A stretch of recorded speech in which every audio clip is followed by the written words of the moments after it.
같이 합독합니다. 새벽에 대제사장들이 즉시 장로들과 서기관들 곧 온 공회와 더불어 의논하고 예수를 결박하여 끌고 가서 빌라도에게 넘겨주니 빌라도가 묻되 네가 유대인의 왕이냐? 예수께서 대답하여 이르시되 내 말이 옳도다 하시매 대제사장들이 여러 가지로 고발하는지라. 빌라도가 또 물어 이르되 아무 대답도 없느냐? 그들이 얼마나 많은 것으로 너를 고발하는가 보라 하되 예수께서 다시 아무 말씀으로도 대답하지 아니하시니 빌라도가 놀랍게 여기더라. 아멘. 사순절이 시작되었습니다. 여러분 단체 카톡에 보내드린 대로 사순절의 의미가 예수님의 죽으심과 부활을 기억하고 되새기면서 보내는 시기인데, 이제 그런 중에 오늘 본문의 말씀도 우리 가운데 좀 깊게 생각해보고 또 우리에게 와닿는 귀한 말씀이 될 것 같습니다. 오늘 본문의 배경은 그렇죠. 예수님이 이제 대제사장 앞에, 빌라도 앞에, 우리가 사도신경을 외울 때마다 빌라도에게 고난을 받으사 그 빌라도 앞에서 예수님이 이제 선 거죠. 로마 법정에 서서 지금 판결을 받는 거예요. 그럴 때 예수님께서는 이 빌라도에게 판결을 받을 때 보시면 계속 자신이 지금 불리한 증언에 대해서는 침묵을 하시는 게 맞고, 또 자신이 유리하다면 적극 변호하는 게 맞는데, 예수님은 오히려 지금 상황을 보면은 대단히 반대로만 하고 계시는 것을 볼 수 있습니다. 먼저 빌라도에게 왔을 때에 빌라도가 묻죠. 2절에 보시면 네가 유대인의 왕이냐? 대단히 위험한 질문이에요. 정치적인 질문이죠. 유대인의 왕이다 그러면 이 사람 정치범으로 몰려서 꼼짝없는 거예요. 네가 유대인의 왕이냐? 이 말이 대단히 정치적이고 위험한 말인데, 거기에 대해서는 예수님께서 침묵하시는 게 옳아요. 조용히 차라리. 근데 거기에 대해서 2절에 보시면 예수님이 드러내놓고 너 말이 옳다라고 얘기를 합니다. 그러자 이거를 딱 기회를 여기고 3절에 보시면 대제사장들이 이것을 가지고 여러 가지로 고발하는 거예요. 그러니까 무슨 말이냐면, 저 보십시오. 이건 매우 위험한 정치 성동꾼입니다. 로마 황제를 대적하는 자입니다. 로마의 통치를 인정하지 않는 자입니다. 이런 얘기예요. 계속 이런 식으로 고발을 하는 거죠. 그러니까 이런 얘기가 계속 나오니까 4절에 보시면 빌라도가 또 물어요. 너는 왜 아무 대답이 없냐? 2절에서는 물었을 때 네가 유대인의 왕이냐? 물었을 때에는 맞다라고 했던 예수님이 3절에서 대제사장들이 여러 가지로 고발할 때에는 침묵하시니까 물어보는 거예요. 너 왜 아무 대답이 없냐? 너를 지금 고발하는 이 사람들을, 이 많은 것들을 보아라. 여기에 대해서 무엇인가 대꾸를 해봐라. 그러자 어떻게 해요? 예수님께서는 아무 대답도 없으세요. 그러니까 5절에 보시면 빌라도가 이 얘기를 가지고 대단히 놀라워했다라고 얘기하죠. 근데 빌라도가 놀랄 수밖에 없지요. 왜냐하면 보통 법정에 선 사람이라면 이와는 반대로 반응하는 것이 맞거든요. 자신한테 불리할 때는 침묵을 하고 유리한 변호 상황에 대해서는 적극 밝혀야 되는 거니까, 지금 고소 고발에 대해서 네가 아니라는 것을 계속 이야기를 해야지 옳은데, 예수라는 자는 나왔을 때 가만히 있는 거예요.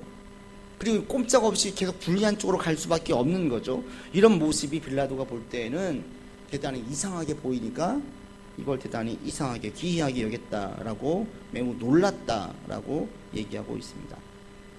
그러면 예수님께서는 왜 이렇게 심판에 대하여서 이런 반응을 보일까요? 빌라도는 왜 놀래요? 쉽게 말하면 그거예요. 빌라도가 놀란 이유는, 보통 법정에 선 사람들은 왜 자기에 대해서 적극 변호하냐면, 한마디로 말하면 살기 위해서 그래요. 살기 위해서. 그죠? 난 억울하다. 나 이렇게 죽을 수가 없다. 그래서 사람들은 적극 변호를 하는 거예요. 살기 위해서. 예수님 변호하지 않는 이유는 반대로 보시면 돼요. 사실은 예수님은 지금 죽으려고 가시는 거예요. 이미 수차례 말씀하셨어요. 예수님이 이 땅에 오신 것은 죽으러 오셨다라는 거예요. 나는 살기 위해 온 것이 아니라 죽으러 왔다라고 예수님께서 이미 누차례 말씀하셨습니다. 그리고 지금 예수님은 이미 죽기를 각오하고 죽음의 길로 가고 있음을 알고 계시기에 굳이 살려고 해명할 필요가 없는 거예요. 억울한 일에 대해서 굳이 변명하거나 해명을 적극 해명할 이유가 없는 거죠. 그래서 침묵하시는 거예요. 근데 우리가 이 부분을 조금 생각해 볼 필요가 있어요. 예수님은 사신 그 수고와 모든 고생과 모든 사역이 한마디로 말하면 죽기 위함이었어요. 죽기 위함. 근데 이게 얼마나 웃긴 얘기예요. 여러분 생각을 해보세요. 여러분 지금 왜 고생하세요? 왜 수고하세요? 죽으려고 하시는 분 계세요? 아무도 없어요. 우린 다 잘 살기 위해서예요. 더 잘 살기 위해서 수고하고 고생해요. 근데 만약 우리가 누군가에게 전 지금 죽기 위해 일해요. 나 열심히 일해가지고 어서 죽으려고 이렇게 말하면 이거 완전히 괴짜예요, 괴짜. 제가 얼마 전에 읽었던 그 신학자 스탠리 하워스가 쓴 한나의 아이라는 책을 읽다가 이런 비슷한 한 분을 봤어요.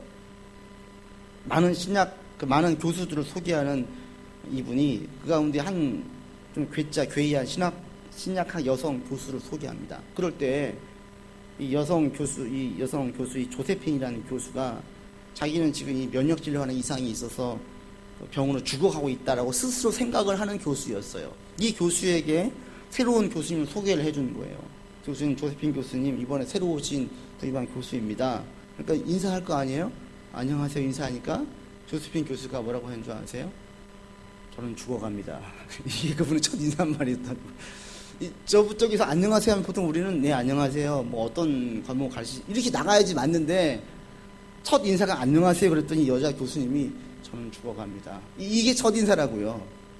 그 평이에 놓을 때 정말 괴이하고 특이한, 그래서 그 상황에서 대단히 결면적고 어떻게 할 바를 몰라 했던 그 상황에 대해서 그 책에 써놓은 걸 보았어요. 보통 이렇죠. 우리가 누군가 인사할 때 처음 뵙겠습니다 그럴 때 저는 암에 걸렸어요. 저 죽어가. 이렇게 인사하신 분이 있으세요? 없어요.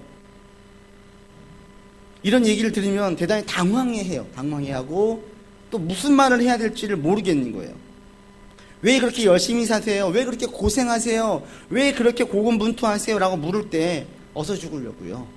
저는 지금 힘써 열심히 죽음을 향해 달려가고 있어요. 라고 말하는 사람은 세상에 한 명도 없어요. 예수님은 지금 그렇게 말씀하시고 그 길을 가고 계시다라는 거예요. 나는 죽음으로 가고 있어요. 왜 이렇게 수고하냐? 왜 이렇게 고생하냐? 난 죽기 위해서 가고 있다라는 거예요. 이게 얼마나 이상한 얘기예요. 근데 여러분 한번 생각을 해보세요. 우리 정말 열심히 살기 위해서 일을 해요. 근데 열심히 살면, 정말 열심히 살다 보면 여러분 앞에 뭐가 와 있어요? 죽음이라는 분이 우리 앞에 와 있어요. 그렇지 않으세요? 대충 사시는 분들 말고 정말 열심히 살고 열심히 살고 아무것도 신경 안 쓰고 열심히 앞만 보고 달려가다 보면 내 앞에 죽음의 문이 딱 있는 거예요. 제가 이번 주에도 또 이런 경험을 또 했어요. 주중에 저희 큰아버님이 돌아가셔가지고 급하게 돌아가셔가지고 한 이틀 장례식장에 다녀왔습니다.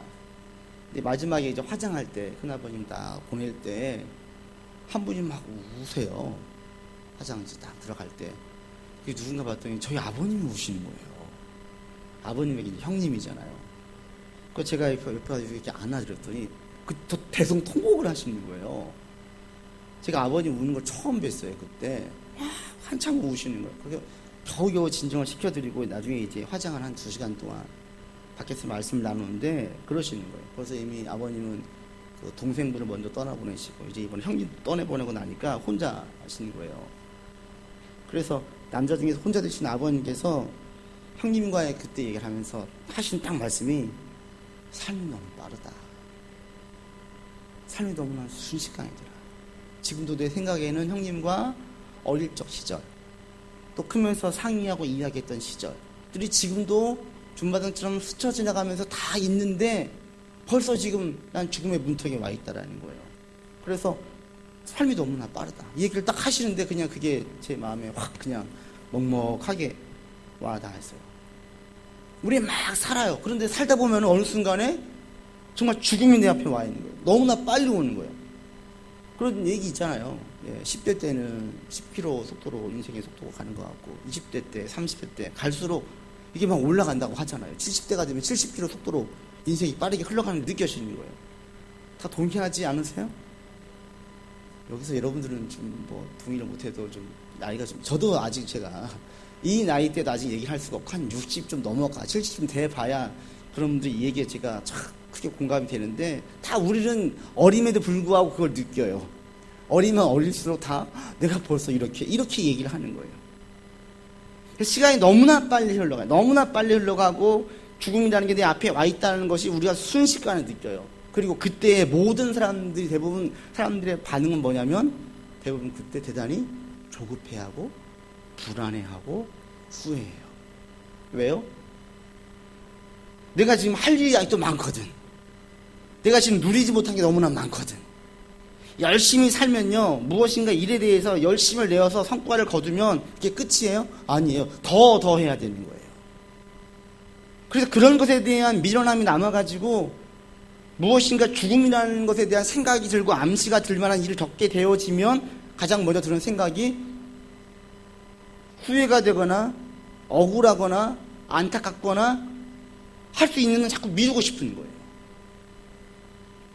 근데 여러분 한번 좀 생각을 해보세요. 우리가 죽음에 대해서 불안해하고 두려워하고 후회하는 그 일들, 조금 더 해야 되는데 그 일들, 이의 속성을 한번 생각을 해보세요. 그 일을 내가 어떤 성과를 거두고 나면 이제 미련이 없을까요? 아쉬움이 없어요? 일은 속성상 성과를 거두고 놔도 그걸로 끝이 아니라 계속 무엇인가를 해야만 돼요. 성과를 거두어서 거기에서 됐다라고 안주하고 가만두는 순간, 그걸 누리는 순간 그때부터 퇴보하고 후퇴하는 거예요. 그러니까 일이라는 것은 무엇인가를 하고 나면은 끝나는 게 아니라 한 가지를 달성을 하면 그 다음 걸 또 더 높이 봐요. 더 하고 싶어요. 결국 일이라는 것은 성과에 만족이 없다라는 거예요. 누리는 것도 마찬가지인데 더 누려야 되는데 누리는 것도 마찬가지로 가만히 보면 여러분 무엇인가를 소원했다라고 생각을 해보세요. 그걸 얻었을 때 그 기쁨이 얼마나 가요? 정말 오래 가지 못해요. 세상에서 주는 기쁨은 1년, 2년, 3년 절대 가지 못합니다. 인간은 무엇인가 소원한 것을 얻어지면 처음엔 대단히 흥분하고 기뻐해요. 감사해요. 그러나 조금만 지나면 그 생활에 금방 적응돼요. 익숙해져요. 전혀 새롭게 와닿지 않아요. 그래서 거기에 대한 처음에 그 감동은 사라져요. 그럼에도 불구하고 우리는 신기루처럼 계속 그걸 찾는 거예요. 더 해야 되는데, 더 누려야 되는데, 무엇인가 이런 것들이 계속 있다 보니까 죽음에 대한 것이 우리 가운데 두려움으로 오고 불안함으로 오는 거예요. 혹시 여러분 가운데 그런 마음이 있다면 이것이 신기루구나, 허상이구나, 이걸 먼저 좀 꿰뚫어 보셨으면 좋겠습니다. 일이라고 하는 것은 끝이 없구나, 만족이 없다라는 거예요. 세상에서 내가 얻어지는 것, 누리는 것, 그걸 누리게 되어지면 정말 행복할까? 결코 그렇지 않다라는 거예요. 이것을 이해하는 가운데 여러분들이 누릴 걸 누리시고 성취할 것을 위해서 힘써 달려가시기를 바랍니다. 그러면 나중에 속지 않았다라는 생각을 하게 될 겁니다. 근데 이렇지 못하니까 전부 다 죽기 전에 무엇인가를 다 해야겠다라는 생각을 해요. 근데 거기에 비해서 예수님 그런 미련이 없어요. 왜요? 이런 본질을 알고 계시니까. 이것들을 분명히 알고 계셨기 때문에 예수님 거기에 대한 미련이 전혀 없으셨습니다.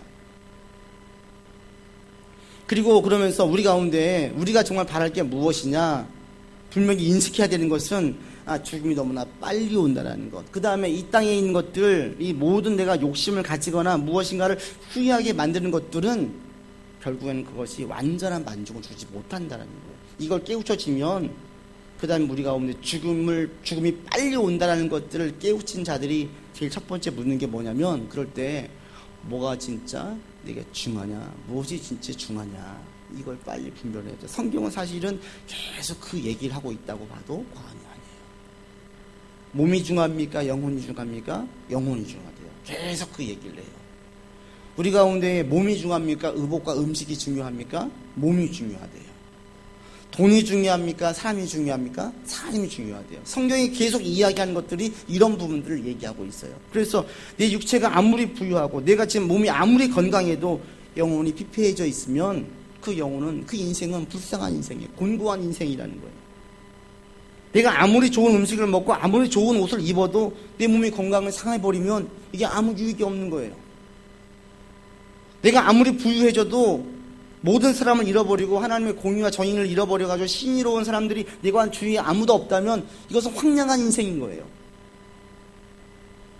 성경에서 이런 것을 계속 이야기하고 있기 때문에 우리 가운데 죽음은 화살과 같이 빨리 온다, 이것을 계속 얘기하는 이야기는, 그러니까 인생 가운데 진짜 무엇이 중요한지를 알고 정말 중요한 일에 우선순위를 잘 두어서 그 일에 먼저 매진하라는 거예요. 왜? 인생이 화살과 같이 빨리 지나가니까.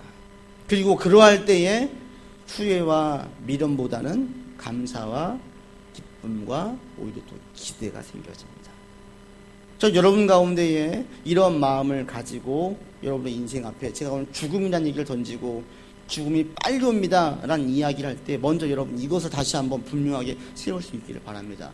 내 인생에서 지금 가장 가치 있는 것들을 우선순위를 정해서 그것에 근거해서 내가 힘을 분배하고 그것들을 우선해서 내가 지금 달려가고 있는지 열심을 내고 있는지 여러분들이 한번 자신을 살펴보기를 바랍니다. 그렇게 하지 않으면 나중에 후회하는 거죠. 내가 겨우 이거 얻으려고 내 인생 그렇게 수고하고 내가 그만큼 헌신했나? 후회하지 않겠어요? 그리고 우리가 또 한 가지 생각할 게 있습니다. 여러분, 죽음이라는 것은 빨리 온다는 걸 느낄 때에 우리가 또 한 가지 기억할 게 뭐냐면 여러분 때의 모든 결실, 모든 결과를 보려고 마음 먹지 마세요. 우리 때에는 결실을 거둘 수 있는 것도 있고 결실을 거둘 수 없는 것도 있다는 것을 아시기 바랍니다. 근데 보통 그렇게 하지 않죠. 내가 다 무엇인가를 받아 누리려고 해요. 이 말씀을 준비하다 언더우드 선교사님이 기억났습니다. 이분이 그 기도문이 유명하거든요. 이런 기도문을 썼어요. 주님, 지금은 아무것도 보이지 않습니다. 이분이 1885년도에 우리 조선 땅에 들어와서 선교했던 분인데 그때 황폐한 땅이었잖아요. 아무것도 보이지 않습니다. 메마르고 가난한 이곳 조선 땅, 나무 한 그루 시원하게 자라오르지 못하고 있는 이 땅에 저희들을 옮겨와 심으셨습니다. 그 넓고 넓은 태평양을 어떻게 건너왔는지 그 사실이 기적입니다. 주님, 지금은 아무것도 보이지 않습니다. 보이는 것은 그저 고집스럽고 얼룩진 어둠뿐입니다. 어둠과 가난과 인습에 묶여있는 조선 사람뿐입니다. 그리고 그들은 왜 묶여있는지도 고통이라는 것도 모르고 있습니다. 고통을 고통인 줄 모르는 자에게 고통을 벗겨주겠다고 하면 의심부터 하고 화를 냅니다. 조선 남자들의 속셈이 보이지 않습니다. 이 나라 조정의 내심도 보이질 않습니다. 하마를 타고 다니는 여자들을 영영 볼 기회가 없으면 어쩌나 합니다. 조선의 마음이 전혀 보이지 않습니다. 그리고 저희가 해야 할 일이 전혀 보이지 않습니다. 얼마나 절망적이에요. 그러나 주님, 순종하겠습니다. 겸손하게 순종할 때 주께서 일을 시작하시고 그 하시는 일을 우리들의 영적인 눈으로 볼 수 있는 날이 있을 줄 믿나이다. 그래서 말씀드린 기도가 이어지는 거예요. 조선의 믿음의 앞날을 볼 수 있게 될 것을 분명히 믿습니다.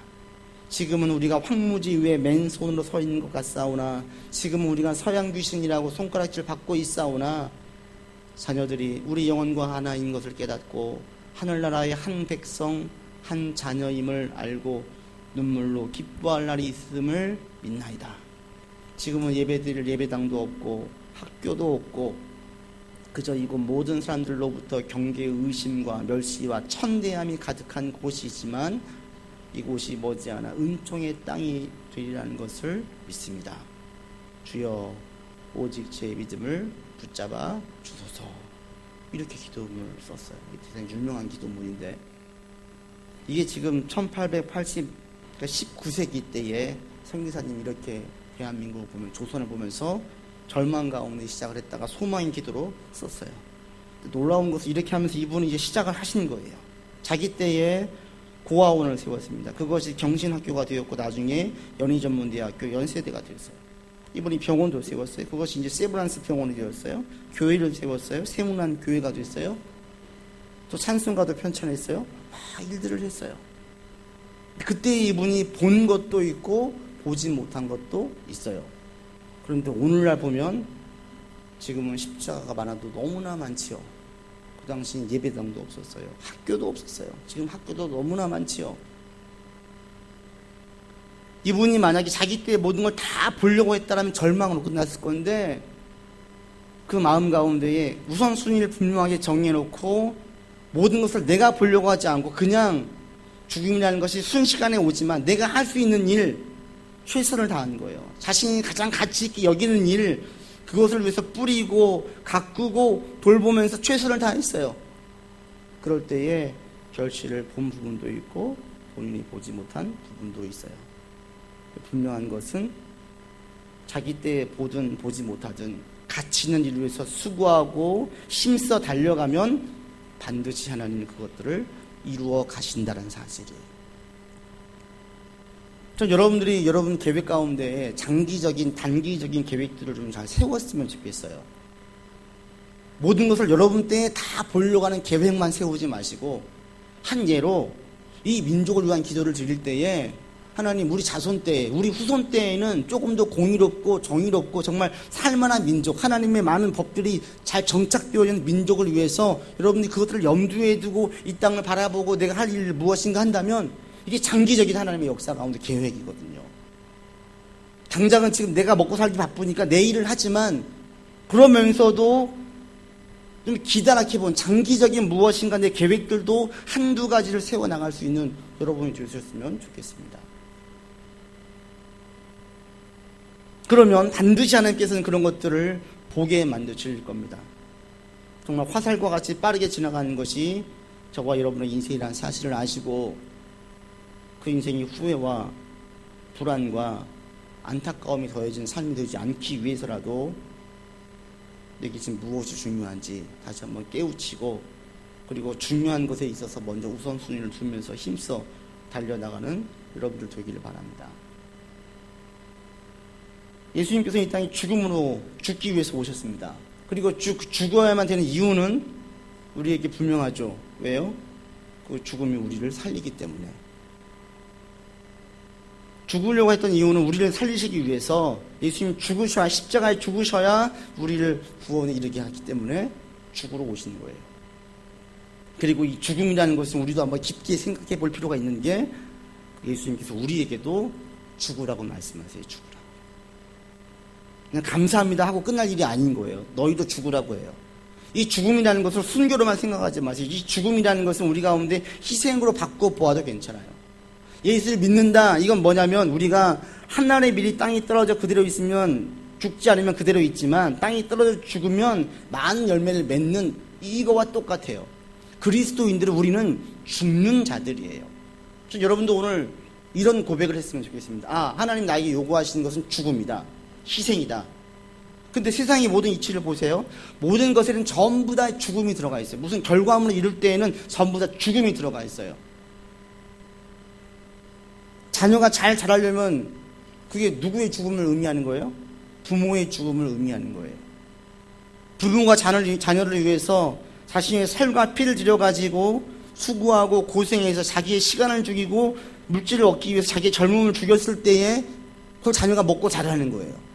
그 부모의 희생이 곧 뭐냐면 죽음인 거예요. 근데 우리에게도 똑같아요. 하나님께 우리에게 요구하시는 게 뭐냐면 내가 죽은 것처럼 너희들도 죽으라 말씀하십니다. 결국 우리 그리스도인들은 좀 손해볼 수 있지만 어떻게 하면 더 많이 내가 얻지가 아니라 이 땅에서 내가 죽어진 삶을 살아가는 것이구나. 이것이 하나님께서 우리에게 요구하시고 우리에게 바라시는 것이구나. 이것을 여러분들이 아시기를 바랍니다. 우리는 더 많이 얻는 사람들이 아니라 우리는 죽어지는 사람이에요. 가능하면 희생하는 거예요. 그럴 때 첫 번째는 나를 위해 하면서 우리가 가정을 위해 수고하지만 가정으로 끝나지 않고 타인으로 끝나지 않고 더 나가기를 원합니다. 어디까지 가냐면 우리를 욕하는 사람들, 나를 무시하는 사람들까지도 너희는 위해서 희생해야 된다라고 말씀하고 계세요. 여튼 여러분 가운데 지금 이 땅에서는 전부 다 자기 몫을 챙기려는 사람들로 주변에 가득해요. 이것이 우리에겐 또 한편으로는 기회입니다. 모든 사람들이 다 자기 것만 챙기려고 할 때 여러분이 조금만 희생해 보세요. 조금만 양보해 보세요. 그러면 그게 곧 그리스도의 향기예요. 향기. 그리스도의 향기는 우리의 입술에 있지 않습니다. 우리의 삶에 있습니다. 그 향기는 우리가 드리는 희생에 있어요. 희생에. 예수님이 죽으심을 볼 때 이 침묵하시면서 죽음 향해 달려가시는 것을 볼 때에 주님께서 지금 나에게 요구하시는 것도 죽음이다. 이것들을 여러분들이 좀 분명하게 가시고 갈 수 있기를 바랍니다. 그래서 지금 우리에게 정말 필요한 게 뭐냐? 오늘 말씀 통해서 이것들을 한번 살펴보시고 그러면서 지금 우리에게 주어진 자리에서 내가 어떻게 힘써 달려나갈지를 좀 살펴보시는 이번 한 주간이 되시고, 그런 가운데에 어떻게 하면 더 많은 것을 얻을까, 여기에만 초점을 두지 마시고 그리스도의 향기를 내기 위해서 내가 좀 손해보고 좀 희생하고 죽어지는 것이 그리스도의 영광을 드러낸다는 것을 여러분이 깨달아 알고 이번 한 주간을 살 수 있기를 주 이름으로 권면을 드립니다. 기도합시다.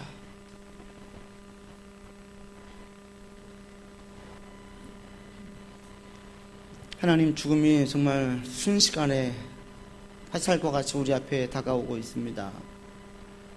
이것이 우리 가운데 불안과 두려움과 초조로 다가오지 않게 하시고 기쁨과 감사와 기대로 바뀌어지기를 원합니다.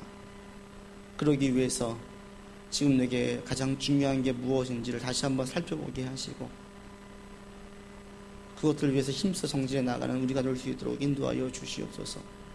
또한 힘써 달려나갈 때에 우리 때의 모든 것을 다 얻으려고 하는 욕심을 거두게 하시고 아버지께서 거두게 하시는 것들을 거두며 또 기대하게 하는 것들을 기대하며 씨를 뿌리게 할 것을 씨를 뿌리면서 살아가는 우리가 되도록 인도하여 주시옵소서.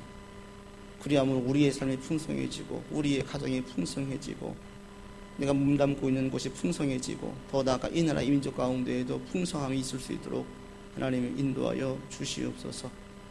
이 모든 것들을 이루기 위해서 우리가 죽어야 합니다. 힘써 살려고만 하지 말게 하시고 우리가 있는 자리에서 죽어가는 자가 되도록 주여 우리를 주장하여 주옵소서. 우리 구주 예수 그리스도 이름으로 기도드립니다. 아멘.